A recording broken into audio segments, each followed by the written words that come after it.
Allah Qurani-Kərimdə bir neçə peyğəmbərlərin adlarını qeyd edir və Quranda İbrahim peyğəmbəri tərifləyir. Biz İbrahimə göylərin və yerlərin surətini göstərdik ki, qeyb aləmini görsün, yəni yəqin əhli olsun. Amma İbrahim peyğəmbər bu dünyada yaşaya-yaşaya axirəti görürdü və insanların görmədiyi maddi varlıqlardan başqa digər əlamətləri görürdü. Həsbiyallah dedi, daxil oldu odun içərisinə, od onu yandırmadı. Allah tərəfindən onun üçün verilmiş bir möcüzə idi. Səni görcək ürəyim yanmadı, xəndan oldu. Necə İbrahimə od bağı gülüstan oldu. Daxil oldu odun içərisinə, od onun üçün gül oldu, çiçək oldu. Və yaxud da Həzrəti İsa'nın Allahın qüdrəti ilə ölüləri diriltməsi hadisəsi. Həzrəti Musanın əsasının müəyyən heyvanat aləminə çevrilməsi Allah tərəfindən onlar üçün bir möcüzə idi.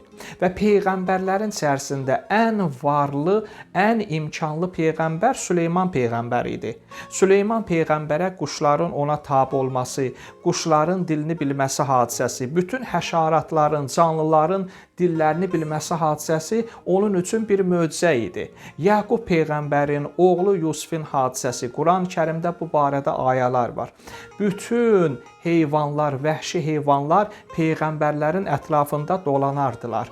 Amma onlara buyurulmuşdu, peyğəmbərləri yemək Allah tərəfindən sizə qadağan olunmuşdur. Hətta beşikdə Allahın qüdrəti ilə uşağın dil açıb danışması. Əgər köynək arxadan cırılıbsa, onda Yusif peyğəmbər düz deyir. Yox, əgər köynək qabaqdan cırılıbsa, onda Züleyxa düz deyir. Allah tərəfindən Yusifə və Yaqub peyğəmbərə verilmiş bir möcüzə idi.